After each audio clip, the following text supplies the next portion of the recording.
Hello students, once again I welcome you all in my new video for class 9th and this is the last and final video from the first chapter, that is fundamental unit of life, cell, in which we are going to discuss about the various structures known as cell organelles that can be seen and embedded in the fluid of cell, that is known as cytoplasm. But before we start today's discussion, let's talk about the assignment that was given in the previous video. And you know that previous video was based on the topic like active transport method of the substances through cell membrane, and exocytosis and endocytosis method, and structure of cell wall and its function in the plant cell, and nucleus, nucleolus and chromosome, their structures and functions. So I hope you all have done that assignment, and if not, I'll upload the answers today. So let's start today's discussion about the first topic, that is cytoplasm. What is its structure and what is its function for cell? So cytoplasm is the jelly-like semi-fluid present in between the cell membrane and nucleus. It contains inorganic molecules like water, sodium and potassium salts, and various organic materials like carbohydrates, proteins, lipids, and enzymes. Cytoplasm performs various functions like it helps in distribution of molecules, enzymes, and nutrients within a cell. It is the site for various metabolic activities like glycolysis. It helps in the exchange of materials with the external environment, and it is the site of biosynthesis of proteins and nucleotides.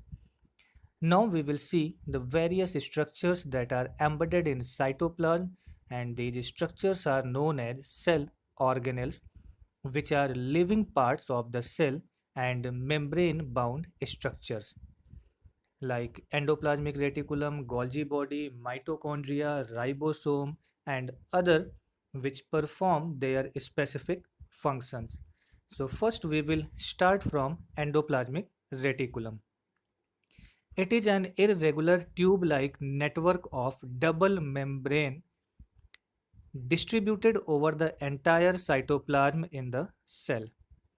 In some places, it is connected to the cell membrane at one end as well as with the nuclear membrane at the other end. The fluid-filled sac-like membrane structure is known as cisternae, and depending on the presence or absence of ribosomes on its surface, endoplasmic reticulum is of two types: rough endoplasmic reticulum and smooth endoplasmic reticulum. Rough endoplasmic reticulum has a rough membrane because ribosomes are attached on its outer surface, whereas smooth endoplasmic reticulum does not have ribosomes.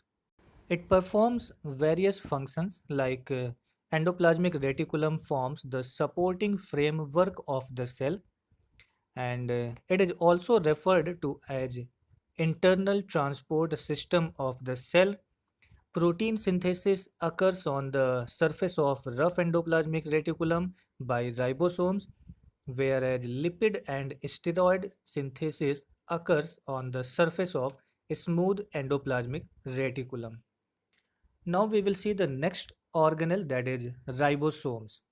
So ribosomes are spherical and granular particles which are dense. Ribosomes are extremely small and round bodies made up of two subunits, small and large. They are found in both eukaryotes and prokaryotes, but except the red blood cells of mammals.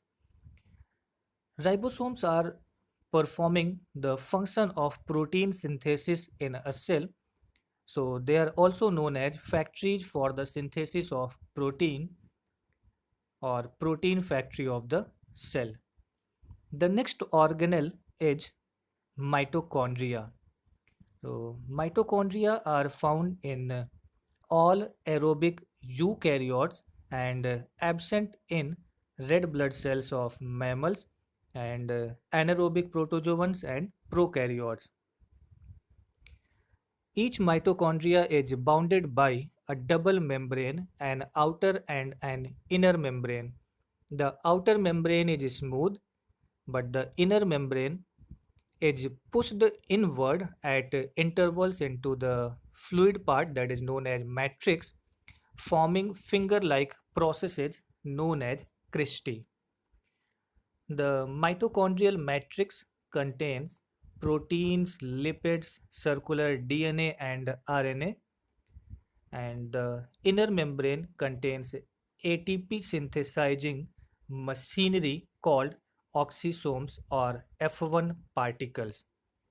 So, when we consider about the function of mitochondria, mitochondria are the sites of cellular respiration, and the ATP synthesized inside mitochondria provides energy for all the cellular activities. Hence, mitochondria is also known as powerhouse of the cell.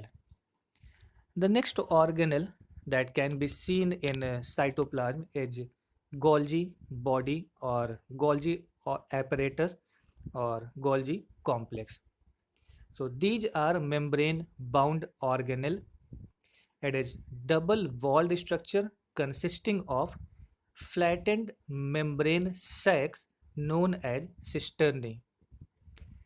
The origin of Golgi apparatus occurs from the smooth endoplasmic reticulum, and the two distinct phases of Golgi apparatus are called cis phase and trans phase, which basically serve the role of receiving material from endoplasmic reticulum and delivering the same to other cellular parts. Golgi apparatus serves as the secretory organelle of the cell.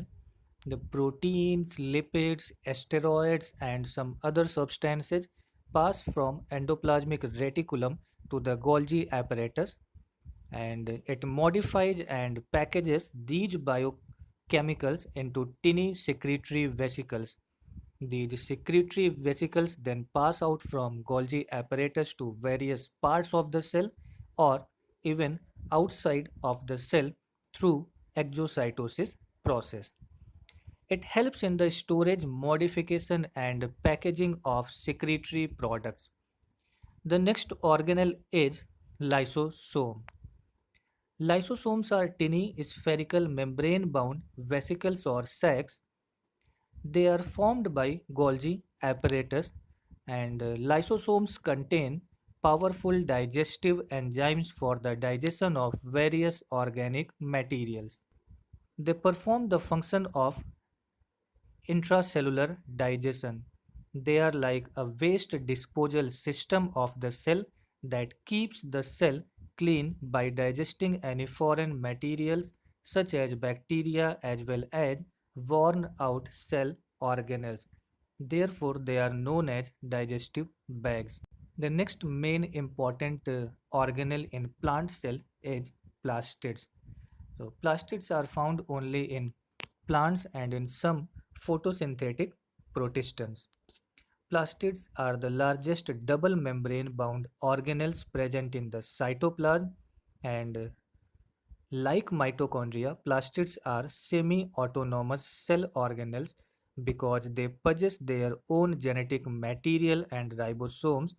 Therefore, they can synthesize their own proteins with the help of their own genetic materials.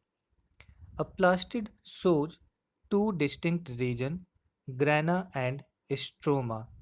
Grana are stacks of membrane-bound flattened disc sacs called thylakoid containing chlorophyll molecules, and these molecules are responsible for the production of food by the process of photosynthesis.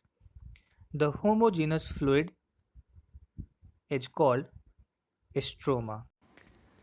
Depending on the presence or absence of pigments, plastids are classified into three types: leucoplast, chromoplast, and chloroplast, in which Leucoplasts are colorless plastids and serve as the site for storage of starch, lipids, and proteins, whereas chromoplasts are colored plastids containing yellow, orange, brown, or red pigment, and they give color to the plants other than green, like they are mostly present in petals of flowers and fruits. Chloroplasts are the disc-shaped plastids containing green color pigment called chlorophyll. The next organelle is vacuole, and these vacuoles are membrane-bound, fluid-filled storage sacs present in the cytoplasm. In animal cells, the vacuoles are of small size, but in plants, these are of large size, and in plants, the vacuole is bounded by an outer membrane called tonoplast. Vacuoles in plant cells are filled with a fluid called cell sap. Vacuoles are often associated with the maintenance of water balance. They help in maintenance of internal pressure in the cell, and they store various substances including waste products. The next organelle is centrosome, and it is found only in animal cells. It is a small protoplasmic structure present near the nucleus in the cytoplasm. A centrosome consists of two small granules called centrioles, and during cell division, the centrioles separate and migrate to the opposite poles of the cell. So, centrosome helps in spindle formation during cell division, and centriole plays an important role in the formation of cilia and flagella. One more organelle can be seen in the cytoplasm, that is known as peroxisomes, or also they are known as microbodies. These are present in both animal and plant cells. Peroxisomes are oval or rounded in shape, bounded by a single membrane, and contain oxidative enzymes. Peroxisomes are involved in the metabolism of many biochemicals, for example, amino acids, fatty acids, toxins, and alcohol in animal cells. They are also responsible for removing any toxic substances from the cell. The specific organization of membranes and organelles in a cell provides the cell its basic structure, shape, and ability to perform all the life activities in a perfect harmony. Due to this key feature, a cell is capable of carrying out several life processes such as nutrition, respiration, transportation of substances, and even excretion of waste substances and formation of new proteins for internal repair and reorganization. So, all these features support that a cell is the fundamental structural and functional unit of life in all living organisms. So that was all from the today's discussion, today's topic. I hope you all will be able now to know about the cytoplasm and cell organelles that can be seen inside a cell. Like cytoplasm is a jelly-like fluid which is responsible for the transportation of substances throughout the cell, and it is filled in between the nucleus and cell membrane. And cell organelles means the small structures known as small organs, in which the first one was endoplasmic reticulum, and we have seen two types of endoplasmic reticulum, the rough endoplasmic reticulum as well as smooth endoplasmic reticulum, and their functions for the protein synthesis and lipid synthesis. And why mitochondria is considered as powerhouse of the cell, because the part of the respiration in which the energy is going to produce is going to occur inside the mitochondria. So these structures, these organelles are known as powerhouse of the cell. Then ribosomes, because they are going to take part in the protein synthesis, so they are known as factory for protein synthesis.